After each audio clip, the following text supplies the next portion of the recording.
Oh, hello, Anita. Morning, St. John. And I say, you look different, don't you? Do I? My hair, probably. I've had it cut.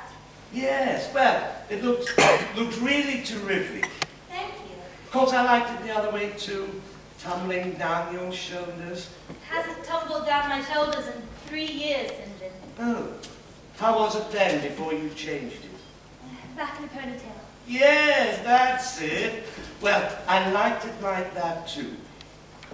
By the way, got a message from Nigel.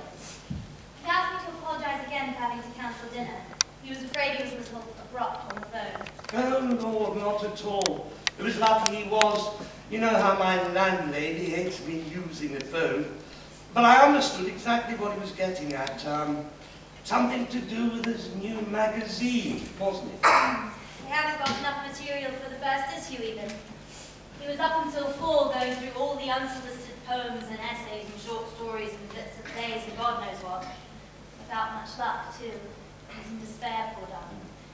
Anyway, felt really rotten about messing up your evening.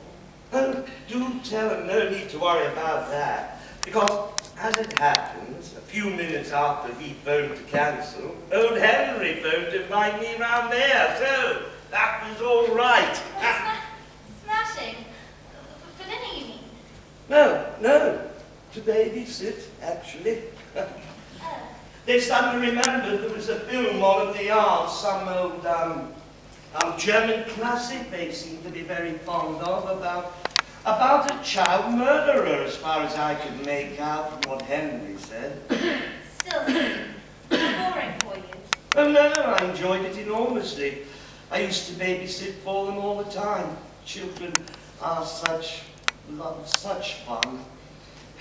There was no trouble at all, really. Except that Susan would keep screaming at the little ones. She's working for her O-level, and the least little bit of noise seems to upset her concentration.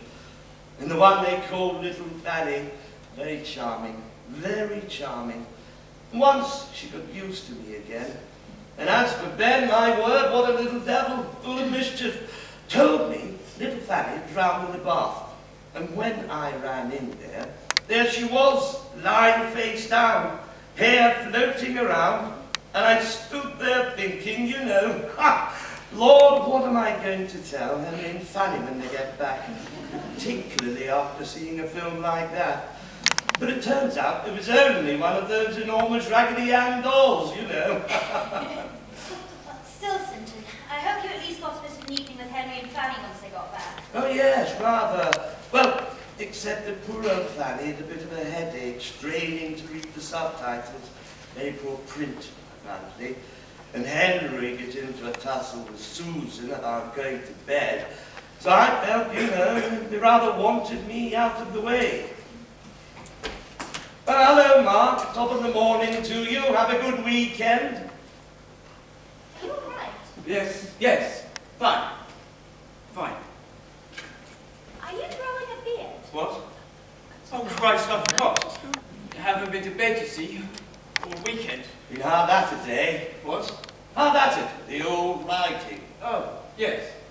Hard at it. Terrific. Nigel asked me to ask you to hurry up with the extract from your novel. He says don't worry about whether it's not quite ready. You can always shove it into the work in progress or something. Right. You look to me as if you've overdone it. Are you sure you're all right? I said, have you heard from Camellia? Yes, she's fine. Just fine. Terrific. And little Tom too? Tom too, oh yes. Tom too. The last time I saw him, he was teething, standing there in his high chair, dribbling away like anything, while Camellia was sitting in old Mark's lap, making faces at him with orange peel in her mouth. What was it? Sorry. I'll be all right. Still digesting. Something you ate for breakfast, is it? Oh, not kippers in mutton, Do you want to talk about it? I don't want anyone else to know. Not Thomas or Eddie.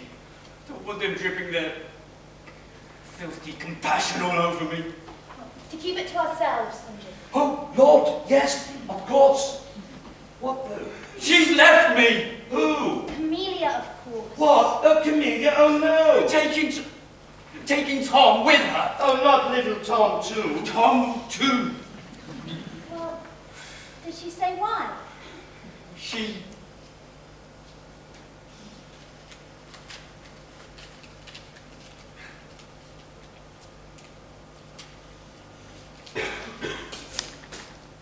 I was upstairs in the attic, writing away.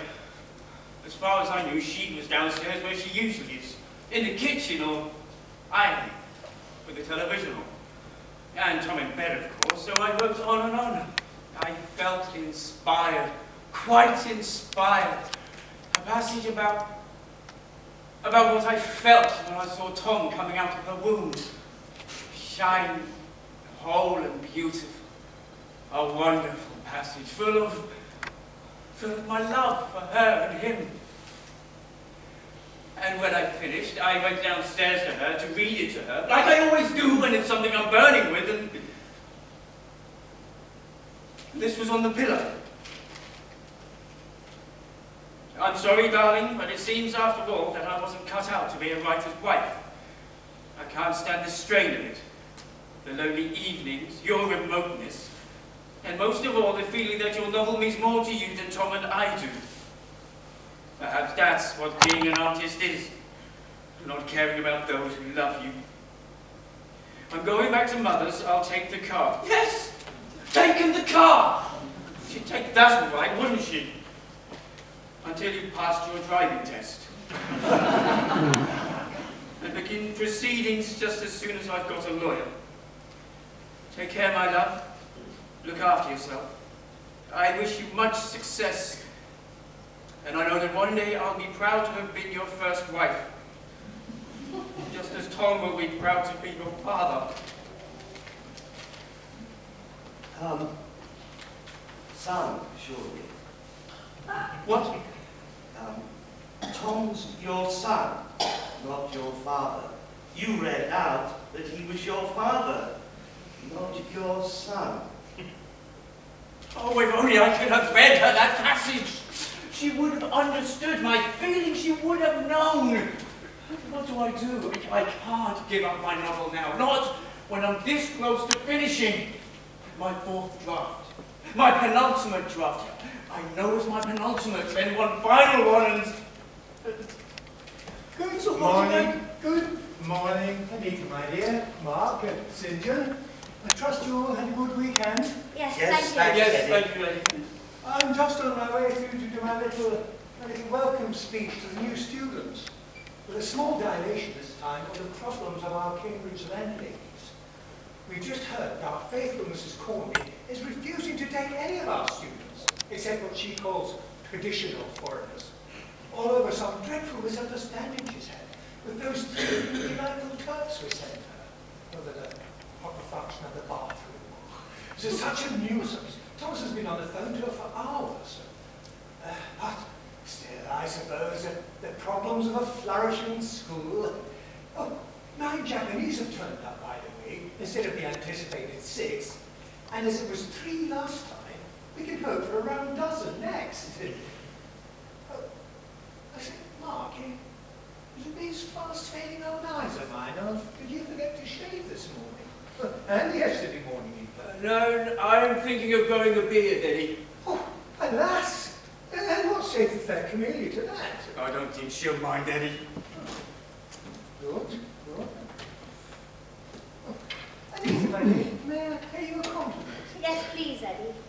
I like your hair even more that way. Oh, thank you. I had it cut for a dinner party we had last night, so I suppose I'm stuck with it for a bit. It was a sort of editorial dinner, you see. Ah, yeah. And the magazine progressing well? Also, we gathered from Nigel. We bumped into him on the backs on Saturday afternoon. Did he tell you? No, he didn't. He was having a conference with one of his co-editors, I suppose it was. Oh, Geoffrey Pine. Oh, no, not Geoffrey Pine, my dear. Co-editress, I should have said, shouldn't I? One can't be too precise these days. Was she blonde and rather pretty? Oh, very pretty. Oh, at least Thomas was much smitten. And you know what an eye he's got. Yes, that'd be Amanda Southgate, yes, sir. I expect he's trying to persuade her to take on all the dog bodying, you know, hounding the contributors, keeping the printers at bay. She's terrifically efficient. She's an old friend of mine. We were at school together. She's smashing, actually. Oh, good, good. But now, St. John, what was it Thomas asked me to tell you? Was it Henry and Melanie I had to tell you? Of course, this postcard from one of your old students. Well, we couldn't resist having a look. Postcards being somehow in the public domain, one always thinks, at least when they're other people's. Do read it out to Mark and Nita. Don't be modest, St. John. I must, writing to thanking you for all excellent times in your most glorified classes. Your true Ferdinand Muller. And which one was he? Can you recall? Oh, well, German. Postmark Zurich, I believe, so more likely a Swiss. Oh, yes, that's right, a Swiss. Ah, well, rather large, Eddie, with a round face, in his 40s or so, with his hair cut en brosse. And wearing lederhosen, perhaps. And good at yodeling. No, St. John, I don't think I quite believe in your rather caricature Swiss. I suspect you must have made rather more of an impression on Herr Ferdinand Muller than he managed to make on you. Still, I suppose that's better than the other way round. And well, his sentiments are certainly quite a tribute. Would that his English were too, eh? Oh, do try to remember them, St. John. Match names to faces. Oh, and on that subject, you haven't forgotten Mr. Middleton begins this morning, have you? Who, Eddie? Middleton. Dennis Middleton, St. John, our new part-timer. Thomas told you all about him at our staff meeting. He should be here any minute. So whilst I'm making the students welcome, perhaps you do the same for him. And tell him that either Thomas or I will be along before the bell. Mark. Middleton, Mark. Yeah. Right, Eddie. Mark, there is one other thing, if I could just have a quick private word. May I put in my personal plea against the beard? I do think that even the handsomest chaps, red-eyed and slimmily looking, and I don't want to end up begging Camellia to be Delilah to your Samson, eh? And think of poor little Tom, too. Having to draw Daddy's whiskers against his chubby young cheeks at cuddle time, eh? What did I say? It was only about the beard.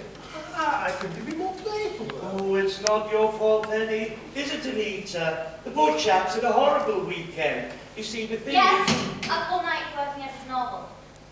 I'll go see if he's all right. I see. It's all very well. After all, nobody could respect Mark's literary ambitions more than Thomas and myself. But we really can't have him running about in this sort of state. What on earth do the students make of it if you do get up emotionally off in the middle of a dictation? Is the staff room, please? Yes, well, what do you want? I'm the new member of staff. Oh, of course, it's Mr. Middleton, isn't it? Yes, well, Meadle, actually. Derek Meadle. Yes, Derek Meadle, yes. Well, I'm Eddie Loomis, the principal. One of two principals, as you know, as you've met Mr. Cull, of course. And this is St. John Quartermaine, who's been with us since our school started. And you've come down to join us from Huddersfield, isn't it? Yes, well, all actually. Oh, how? Good. And when did you arrive? Yesterday afternoon. Found yourself a room? Yes, thank you. Oh, found yourself a bicycle too, I see. Yes, my landlady. I happened to ask her where could be a good place to buy a second-hand one, not being familiar with the shops, and she happened to mention that her son had left one behind in the basement, and that I could have it for £2, but unfortunately... Oh, good. Most enterprising, at least of your landlady. But, Mr. Meadle, I have to give a little talk to the students, and Mr. Cull is still looking after enrollment. But one of us will be along before the bell to introduce you to your first class. Intermediary comprehension, isn't it? Dictation, sir. Quite. So I leave you in St. John's capable hands. Oh, thank you very much, sir. Oh, one more thing, Mr. Beadle. Sir has no sirs. We're very informal here. I'm Eddie, Mr. Collins Thomas, and you're Dennis. Oh, thank you. Derek, actually. Well, I'm jolly glad to have you with us. I think you'll enjoy it here. The staff is, well, they're terrific. And the students are, well, they're jolly interesting, coming as they do from all quarters of the globe, so to speak. But look here, why don't you sit down and make... Thank you, but the trouble is, I've had a bit of an accident. Oh, really? Oh, Lord. Suppose you better have a look. How bad is it, actually? Well, you're a bit of a write-off, actually. How did it happen? Some bloody Japanese. I rode into a little pack of them coming up the school drive. They were laughing and chattering so much amongst themselves that they didn't ring my bell until I was practically on top of them. And then this big bald one steps right out in front of me, and I lost control in the gravel and skidded. Oh, dear. Yes, and as there was the minutest bit of spring sticking out of my seat, I suppose it must have worked its way into my trousers on the way here. The worm in the apple there. What do you think I should do? Well, I think the best thing to do, old chap, is to go back and change. Ah, but into what is the question? Well, into another pair of trousers, I suppose.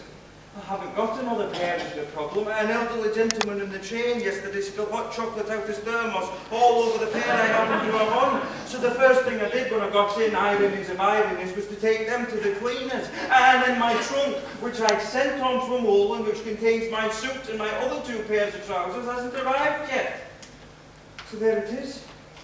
What do I do? Any suggestions? I mean, I suppose, if I pull them up really high, like this, and I leave my clips on, well, I've got a look. Well, jolly formidable, actually. Oh no, I can't go around like this. I'm supposed to be teaching. People will think I'm oh, my first day in my new job. Oh, this is the sheerest. Ah, well, hello, Henry. Come in and meet our new chap. Oh, yes, of course. Merton, isn't it? Middleton, actually. Meadle, as a matter of fact. Meadle, that's right, so sorry. Dennis Meadle. Oh, well, whatever yours happens to be. Mine's Winscape. Henry Winscape, how do you do? How do you do? Very glad to have you with us. Oh, thank you.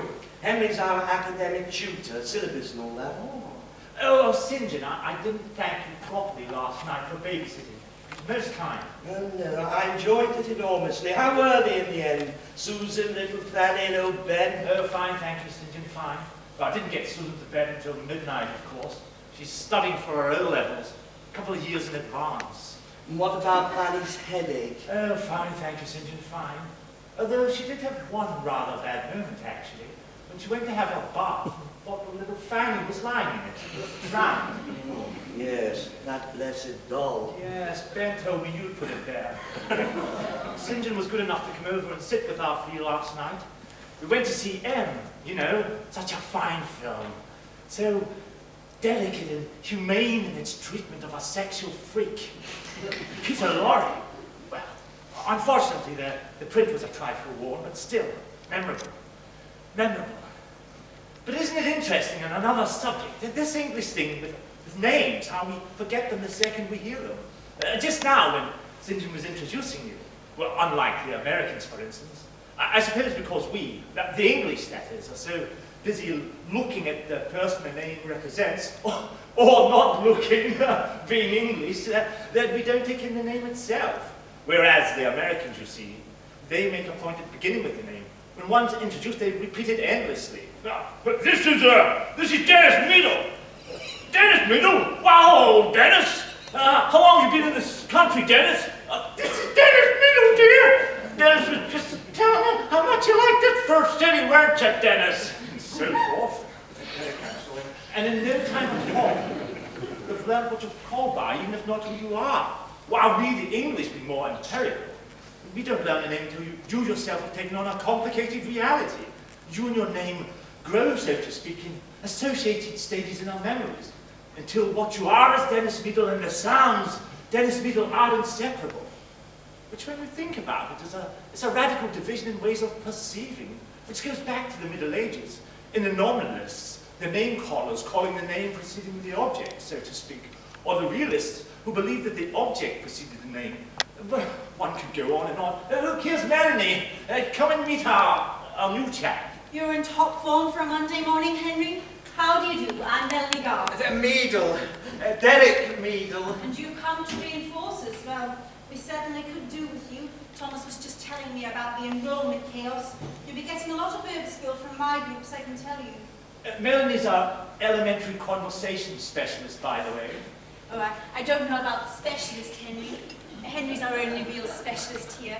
He specialises in, well, everything, doesn't he, St. John? From pronunciation to British life and institutions. But what I enjoyed most about the sight of you two philosophising away here was that you both still had your bicycle clips on, as if you'd met on a street corner. Oh, good heavens, so they are. Oh, thank you for reminding me, my dear. Whenever I forget to take them off, I spend hours after school hunting for them. I say, Melanie,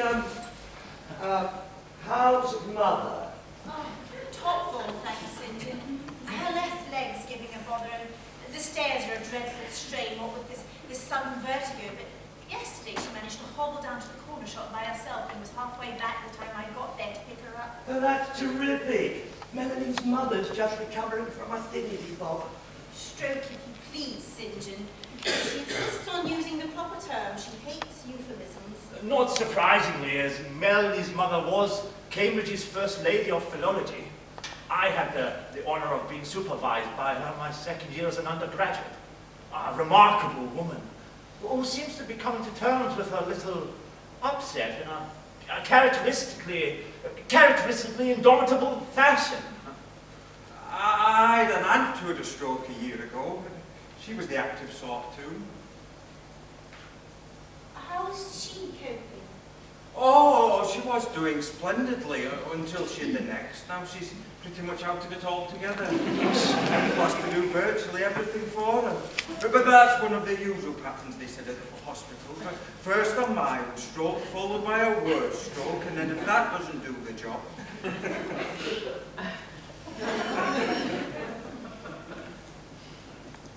Yes, well, Mr. Meadle, I'm very sorry for your aunt and for your uncle, but sufficient unto the day, sufficient unto the day. Of course, that's only one of the possible patterns. There's many cases of complete recovery, and even more than merely partial recovery. Dennis, if I might just... Melanie puts on an extremely brave front, but don't be led astray. She's an intensely feeling person who knows very well the outcome of her mother's, she's deeply attached to her, you probably gathered. I hope you don't mind, honey. No, thank you. Good man. I better unpack my own.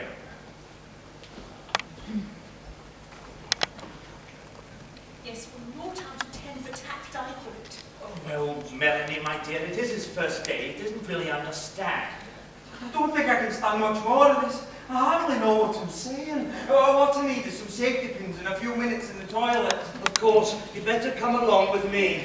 Good morning, Melanie, my dear. Good morning, Henry. Good weekend, I trust. Yes, thanks, Eddie. Better hang on a tick. And all well with Mara, I trust. Yes, thanks, Eddie. And Top form. Fanny and the children. Oh, yes, thanks, Eddie. All splendid. Good. There you are, you two.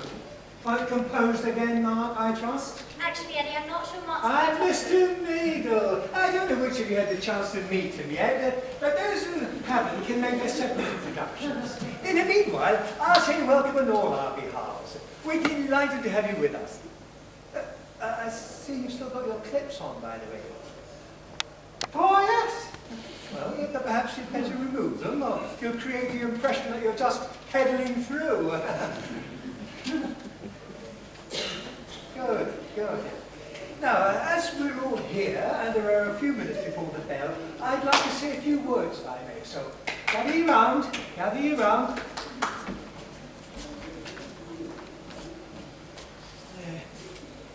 As you've no doubt realised, we have an exceptionally high enrolment for the month.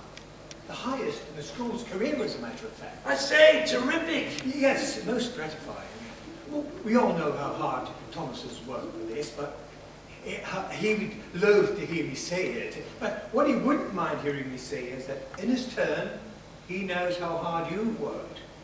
I think we all have the right to be proud of our growing reputation as one of the best schools of English, not one of the biggest, but one of the best in Cambridge, which, when it comes down to it, means in the country. Solemn thought. Well and good, but success has already begun to bring its own problems, as Mr. Meadle's presence here testifies. But even with Mr. Meadle, or Dennis, as I've already told him I intend to call him, with Dennis to help us, there's going to be a considerable strain on our resources. Perhaps a few too many students to a classroom, more work to take home and correct, more difficulties developing that personal contact, that so crucial personal contact with Absolutely crucial. many of whom are only here for a very short time. Well, as I say, you've already become familiar with the problems. The problems, as Thomas remarked amidst the chaos this morning, of a flourishing school. The thing is to, his heart. I can't feel his heart. Oh, Lord.